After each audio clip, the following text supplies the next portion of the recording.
Hola a todos mis internautas amigos. Bueno, queridos amigos, hoy 25 de julio con una temperatura de 11 grados y una humedad del 75%, 80% de humedad y cayendo algunas gotas sobre nuestra ciudad capital. Y hoy, queridos amigos, quiero seguir con nuestra tarea de esclarecimiento y en este breve spot de 3 minutos y después continuar sobre el desarrollo de la temática, que es una dinámica que hemos aplicado. Quiero colaborar desde una óptica no de economista ni de político, sino realmente desde una mirada crítica como periodista en el coaching, la educación permanente, un aporte a la educación permanente y a revalorar nuestro vínculo social. Vivir sin deuda en un país en ajuste, dignidad, trabajo y adaptación.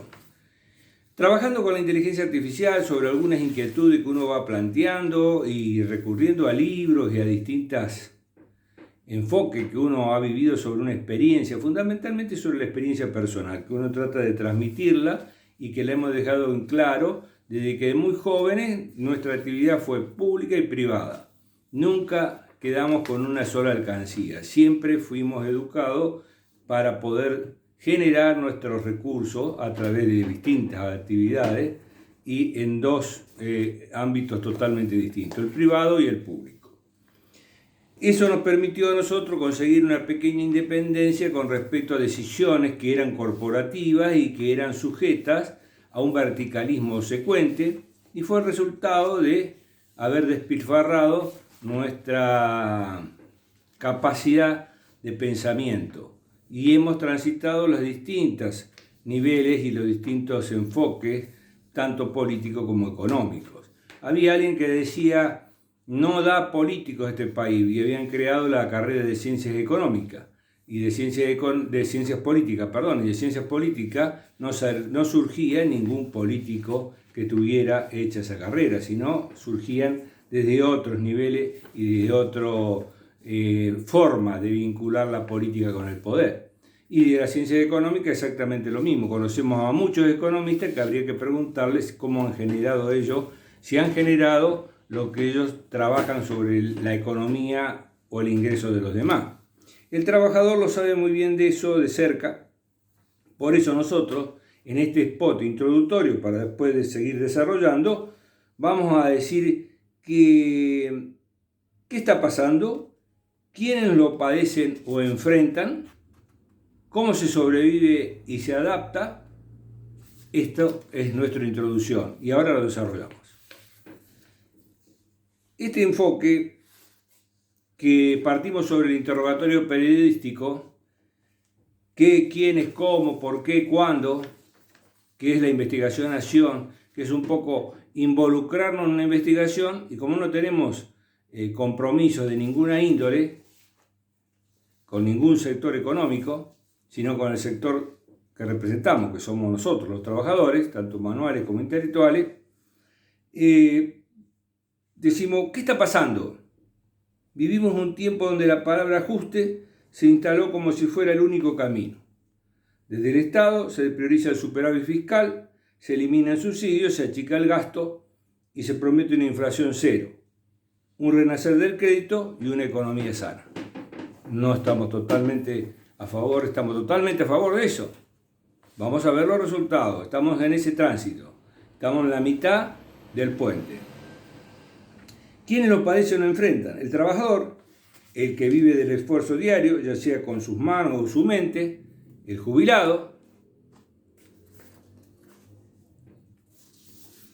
el emprendedor que intenta salir adelante, todos los que no tienen acceso, a cuentas offshore, ni son parte del núcleo financiero. Fíjense en el derrotero durante esos 70 años del trabajador. ¿Cómo se vive y se adapta? Con decisiones pequeñas y valientes, con conciencia, con orden, sin negar la realidad, pero tampoco entregarse a la desesperanza. ¿Por qué hablar de esto? Porque no es justo que el costo del orden macroeconómico lo pague siempre el mismo, el que trabaja. La economía se ordena arriba con números, pero se sostiene abajo con vidas. Esto lo hemos vivido nosotros a lo largo de los años, tanto en el ámbito de la salud como en el ámbito... Cuando hemos estado en la práctica política también veíamos cómo se enroscaban para poder llegar los delincuentes y los alcahuetes. Llegó un momento que se entregaban a los compañeros, se lo entregaban, realmente. Y estos mercenarios de la política se encumbraron, habría que investigarlos. Se investigó una parte, pero no toda la historia de la Argentina. Nosotros que la hemos vivido la conocemos. Siempre sobre el trabajador. Cambio de paradigma que ya vivimos. Bueno, es este repaso que hago, emocional. No técnico, no soy técnico. Lo único que sí, sé que cuando hice la carrera de abogacía, en un curso, un economista, digamos pensador nacional, decía, señores, cuando ustedes se encuentren con un economista como yo y empiece a hablar de obras y de reajustes y de reacomodamiento, pregúntele en una sola pregunta, ¿de qué sector va a salir ese ingreso para hacer lo que usted está proponiendo? O la mejora o la reforma. ¿Cuál es el sector que va a aportar? Como también en abogacía decían, robe $1 millón, no vaya a robar una gallina. Esto hace 50 años atrás. No hablemos de nuestra experiencia en salud. Hoy la estamos pagando. Muy caro. Muy caro. Se terminó la clínica médica, no hay contacto con los pacientes, solamente a través de los estudios. La tecnología ha invadido y avanzado. La tecnología es extraordinaria en la medida que el ser humano esté capacitada para, a través de su preparación mental, pueda hacerla sujeto de ese profundo raciocinio que tiene el ser humano. Si dejamos todo ligado a la tecnología, estamos ante un conflicto de perder la dignidad de trascendencia humana. Tuvimos modelos estatistas, sí, neoliberales, pseudo-socialistas o socialistas, de mercados o mixtos. En todos los trabajadores adaptaron sus vidas, a veces a costa de su salud, su tiempo familiar o su dignidad. Fíjense, en un determinado momento se había puesto la metalurgia en mi provincia de nacimiento y surgían los pequeños talleres. Era la carrera que había que hacer, torneros mecánicos.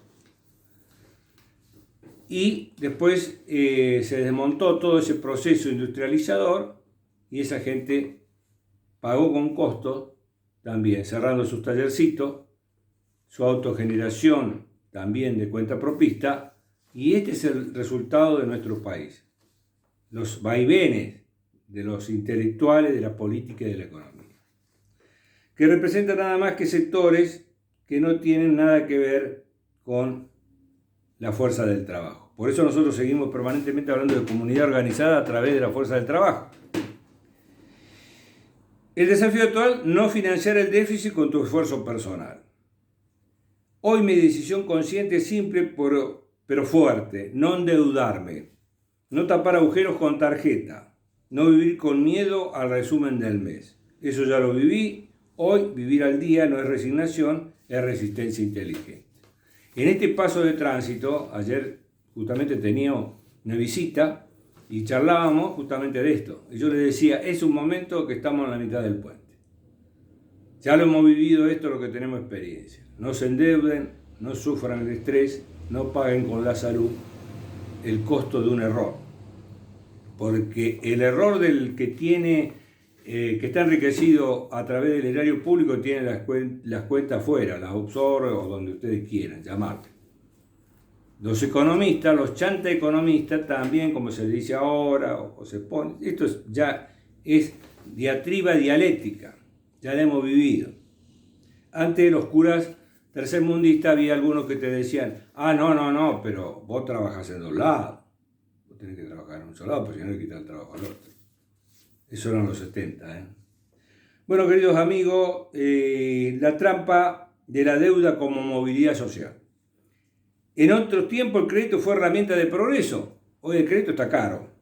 Estamos esperando que la inflación cero y los que se llevaron el dinero afuera lo traigan, o los que tienen el dinero acumulado lo inviertan para que haya crédito accesible. No confundir acceso al crédito con mejor calidad de vida. Primero sostener lo básico sin deuda, después evaluar. Claro, si yo tomo un crédito que después me va a asfixiar, me va a ahogar o refinancio con la tarjeta con un costo usurero, sin ser economista, sin ser un visionario, sé que si voy ahí voy a tener un alto costo tanto para el trabajador manual como para el intelectual. Dos modos de la misma incertidumbre. El albañil, el docente, el enfermero, el diseñador, el técnico, todos enfrentan precios en alza, ingresos congelados y más presión, pero también tienen algo a favor: su oficio, su saber, su historia de lucha. Ahí es donde hay que firmarse. Hay que firmarse en ese conocimiento y no seguir creyendo en el pensamiento mágico. Estamos a momentos de poder volver a elegir y esperemos que podamos empezar a elegir, no opcionar por el mal menor. El mal mayor, mejor dicho. Enseñar a administrar lo poco, priorizar la salud mental y física y apostar a la red humana, no a salvadores mágicos. Esto es fundamental. En una comunidad organizada es estar a la par del otro, compartir saberes, intercambiar los canjes, favorecerse entre la familia, hacer una cooperativa en la familia. Nosotros aprendimos de los judíos, de la colectividad judía, la colectividad italiana, los piamonteses. Se ayudaban primero en la familia, institucionalizaban el crédito entre ellos y solucionaban el problema sin caer en el préstamo usurario. Los que éramos criollos, los que veníamos a ser criollos, esa educación no la teníamos. Pero a mí me tocó observarla de cerca porque he trabajado en relación de dependencia con estos señores, con estas colectividades, y de ello aprendí el poder del ahorro y de pensar con ingenio. Y no creer, como acá lo decimos nosotros, en salvadores mágicos. No hay salvadores mágicos. La salvación está en tu interior y en tu cambio, lo salvador.